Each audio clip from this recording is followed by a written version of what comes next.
Boa noite aí para todo mundo, agradecer o convite, acho que é uma oportunidade muito necessária que a gente sente para debater entre nós também sobre os projetos políticos que estão colocados para a sociedade, os projetos políticos que estão colocados para o nosso país nesse momento. E aí, desse ponto de vista, eu estou aqui representando a candidatura do Zé Mari, também sou candidata a deputado estadual, e acho que tem um primeiro elemento que eu acho que é muito importante da gente debater, que eu tenho sentido muito nas eleições, eu não sei como que é a apreensão de vocês, mas que existe, por um lado, um sentimento muito grande do conjunto da população de desconfiança com relação à política, com relação aos partidos, com relação aos parlamentares, e que, na minha avaliação, é um sentimento de desconfiança que ele é muito natural e muito saudável. Por quê? Porque ele é a expressão justamente de uma experiência de que o Congresso Nacional, de que a Assembleia Legislativa, de que a Câmara de Vereadores, de que o conjunto dos espaços de parlamentares, né, no Brasil hoje,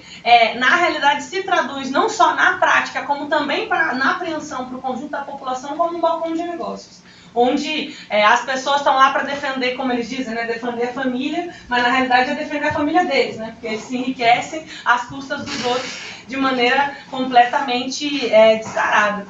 E eu digo isso porque eu acho que fazer uma eleição como a que está acontecendo esse ano, no mês depois das grandes mobilizações de junho, é também discutir e dialogar com esse sentimento. No sentido de que, para nós, é saudável, sim, o sentimento de confiança daqueles que compreendem a política como uma carreira. Mas, de outro lado, é também necessário se debater que a política não pode ser diferente. E ela é diferente quando ela acontece nas mobilizações, quando ela acontece nas ruas, quando ela acontece nas greves. E é esse o papel que a gente vem tentando colocar de debate político em primeiro lugar, no sentido do que tem como principal desafio a nossa geração. E por que eu digo a nossa geração? Porque o que vem adiante de nós nós temos uma disputa política eleitoral entre 3 candidatos que foram escolhidos pela imprensa como os únicos candidatos a presidente do país, que debatem qual deles vai conseguir fazer com que a crise econômica não chegue no país, né? E que na realidade, qualquer um dos 3 que ganhe a eleição sabe que vai necessariamente ter que ser um governo que seja um governo que vai fazer ajustes aos direitos dos trabalhadores, que vai fazer ajustes no sentido de garantir o superávit primário das empresas, que vai fazer um ajuste no sentido de garantir o lucro dos banqueiros nas alturas como foi garantido no último período. E desse ponto de vista é muito necessário que a gente utilize essa eleição para debater o que vem adiante também. E debater o que vem adiante é justamente fortalecer onde é o verdadeiro espaço de mudança, de decisão, que foi o que a gente viu nas ruas em junho do ano passado. E na mesma medida que as eleições servem para a gente debater o que vem adiante, elas também servem para a gente debater um balanço. E aí eu acho que é muito interessante, de fato, ouvir o balanço que o companheiro do PT apresentou,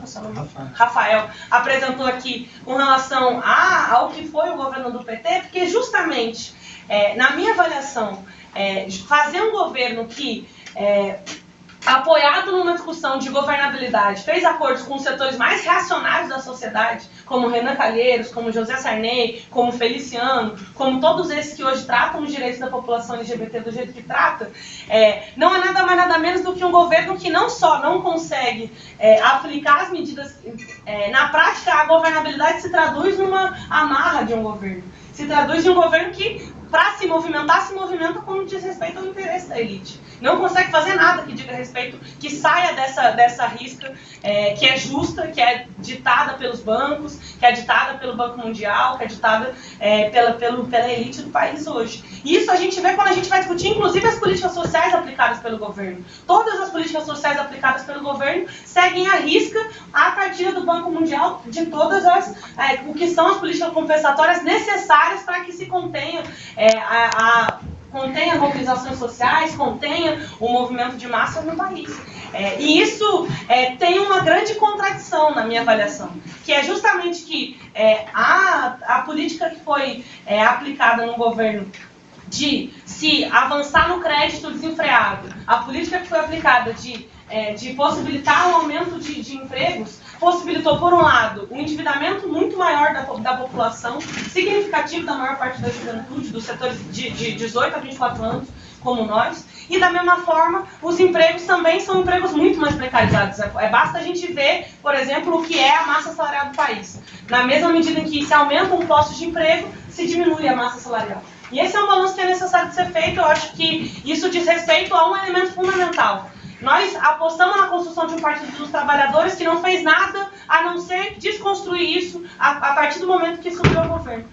Que começou a fazer acordos com todos os setores que não são nossos aliados, ao contrário. E eu acho que essa é a grande lição que a gente tem que ter para daqui adiante, para nos fortalecer. E esse é o intuito também do debate que a gente está realizando, da discussão que a gente está fazendo nessas eleições, para fortalecer um polo de aglutinação da luta da classe trabalhadora e que a gente possa enfrentar os interesses para transformar a sociedade que a gente tem hoje.